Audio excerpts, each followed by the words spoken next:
Between 2010 and 2022, during my years in gastroenterology fellowship and clinical practice, I personally performed nearly 9,000 colonoscopies. That's nearly 9,000 times looking directly at the inside of the human colon, 9,000 chances to notice patterns that most people never even hear about. And what I want to share with you today isn't meant to scare you at all. It's meant to inform you and ultimately to empower you. Because a colonoscopy isn't just a cancer screening test. It's a window into how someone has been living, often for decades. I'm Dr. Bulsiewicz, gastroenterologist, and it's time to take a closer look inside.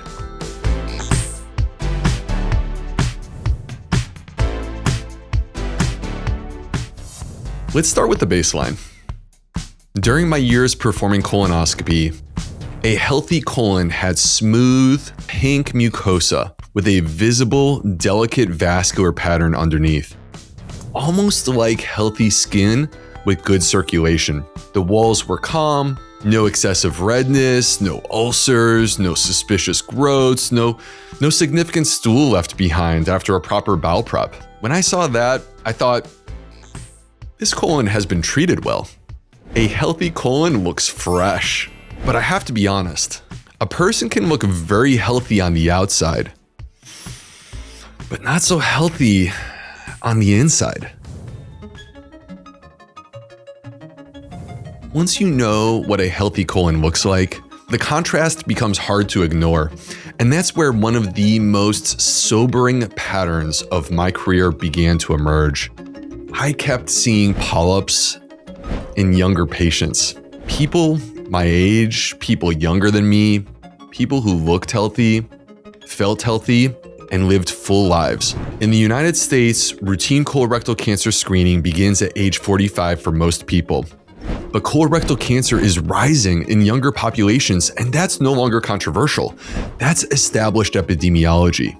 So when I performed a colonoscopy in someone under 45, often for symptoms like bleeding or abdominal pain, and many times I found a polyp. Honestly, I felt an overwhelming sense of relief. You see, polyps have the potential to turn into cancer, but when found during colonoscopy, they can be painlessly removed. And now that polyp is gone, and whatever it might have become, it wouldn't. Now, large population studies support our concerns about colorectal cancer shifting to younger populations. A landmark 2017 analysis published in the Journal of the National Cancer Institute showed that adults born around 1990 had double the risk of colon cancer and 4 times the risk of rectal cancer compared to someone that might be their parents' generation, born around 1950.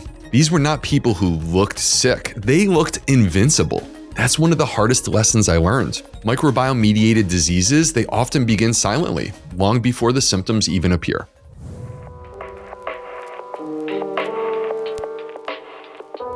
Now, finding a polyp is one thing, but where that polyp is and how it looks turns out to matter a lot more than most people realize. If there was one finding that consistently made me slow down during colonoscopy, it was flat polyps in the right colon, especially when they were hiding behind folds. These lesions don't stick out.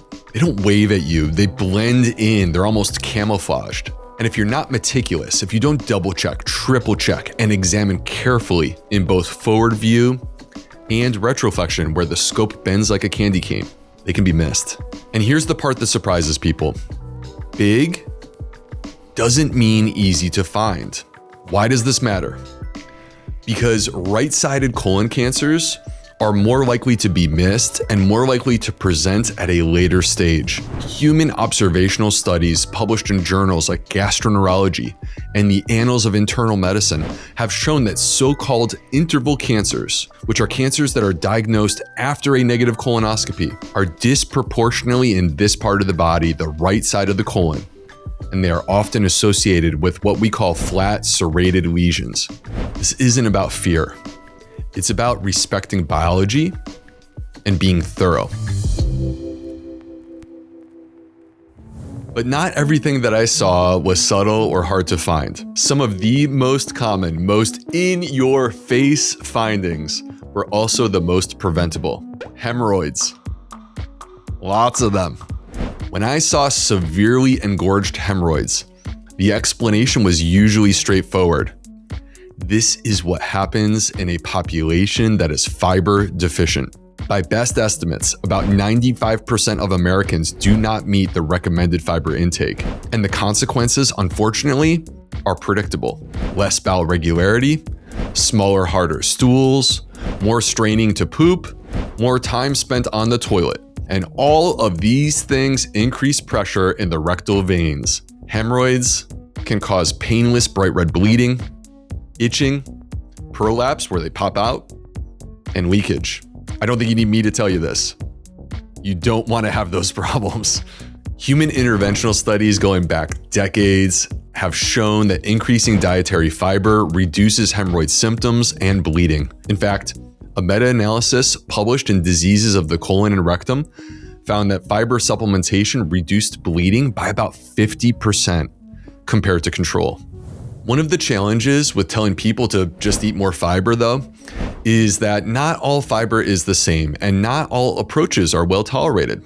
The challenge, how to support the microbiome without worsening bloating or discomfort, is part of what led me to become involved in developing a prebiotic formulation focused on microbiome restoration rather than symptom suppression. When constipation becomes chronic, people often reach for solutions that promise relief. And sometimes the colon tells us exactly how that story has unfolded. Sometimes during colonoscopy, the colon appeared dark brown or black, almost like a leopard print. And that finding is called melanosis coli. It's benign, it doesn't cause symptoms, and it does not increase the risk of colon cancer, thank goodness. But it does tell a story. Melanosis coli is classically associated with chronic stimulant laxative use. These types of laxatives include senna, cascara, and aloe vera. They stimulate bowel contractions, but over time, they can come with trade-offs. If I had a choice, I would transition patients off of these medications when possible. And when we do, the leopard print pattern, it goes away. But why stop the medicines if the melanosis coli is benign? Because stimulant laxatives have been associated in human studies with dehydration, electrolyte imbalances, including low potassium, abdominal cramping, and dependency, where bowel movements become difficult without them. There is ongoing debate about whether long-term use may affect the colon's nerve plexus, the nerves that line the intestines. Some observational studies and biopsies suggest possible neuronal changes, while others do not demonstrate clear clinical harm. So the science here is not settled. And it's important to say that clearly. Still, this pattern, this leopard print of melanosis coli, it signals symptom suppression without actually addressing the root cause, which is most commonly chronic constipation driven by low, inadequate fiber intake. Not all colon injury is slow or silent. Sometimes the problem isn't what's moving through the colon, it's how well the colon itself is being supported. Another pattern I saw repeatedly was ischemic colitis at the splenic flexure. Think about where your spleen is in the left upper abdomen. This region of the colon is what we call a watershed zone. It's basically the border between two major arterial supplies. But because it doesn't have direct blood flow, it makes it inherently vulnerable. When blood flow drops due to dehydration, low blood pressure, or sometimes extreme physical exertion, this area can suffer. Patients often experienced sudden abdominal pain and bloody diarrhea. Human observational studies published in journals like Clinical Gastroenterology and Hepatology have shown that ischemic colitis frequently occurs in the setting of hypovolemia, meaning that there's not enough circulating fluid. This finding reinforced something really important. The colon is living tissue. It is dependent on hydration, circulation, and systemic health. This is a friendly reminder that adequate hydration is not optional for colonic health. circulation matters, motility matters. Motility is the movement of things through your intestines. It's the rhythm. And when either one breaks down, the effects can be surprisingly visible. There were times when patients followed the prep instructions perfectly, yet I still encountered a profound stool burden during colonoscopy. They were not clean. This often reflected severe chronic constipation. And in some cases, patients even came into the clinic complaining of diarrhea. And then during colonoscopy, their bowel prep is actually poor. What they were experiencing is what we call overflow diarrhea, where loose stool leaks around impacted stool. Their problem is actually severe constipation. Now, human motility studies show that chronic low fiber intake slows movement through the colon and alters the coordination of our intestines. Again, this isn't a personal failure, but it is biology responding to the environment. Seeing these findings once is interesting, but seeing them over and over again across thousands of people changes how you see health altogether. The most sobering pattern I kept seeing was this: young, outwardly healthy people with silent disease, affluent, educated, college graduates, people who shopped at Whole Foods and drive a Volvo. People you'd never look at and think something is wrong here. They felt fine and they thought they were fine. And yet, there were polyps. It taught me something fundamental. You cannot see gut health from the outside. Microbiome-mediated diseases often start quietly. No pain, no warning, until suddenly there are consequences. All of this taught me an important lesson about what colonoscopy can do, and just as importantly, what it can't. Colonoscopy is a snapshot. It shows the results of years of choices, exposures, habits, and biology. It does not measure the microbiome directly. It does not predict the future with certainty. But it gives us a chance to intervene early, a chance to change the direction, to change the outcome. After years of performing colonoscopies, what became clear to me is that a colonoscopy looks backward.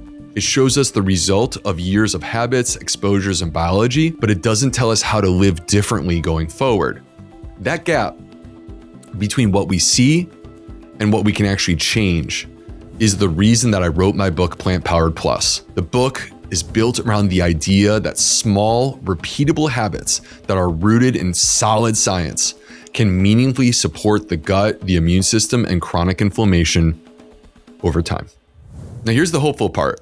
Much of what I've described is modifiable. Daily habits, especially what we eat consistently, shape our stool, shape our motility, our microbial health, inflammation, and our long-term disease risk. And hey, even if you don't decide to pick up my new book, here's what I want you to know. Fiber translates into colon health. You can get started right now by checking out my other video linked here. It's about increasing your fiber, sticking with it for the first 7 days, and increasing the plant diversity in your diet. We can't control everything, but we are far from powerless. Your choices today shape what comes next, and that is where real hope lives. If you found this video to be helpful today, consider subscribing to my channel for more science-backed health tools and information, and give this video a like, which helps it to reach more people who can benefit as well. I'm Dr. B, and I'll see you in the next video.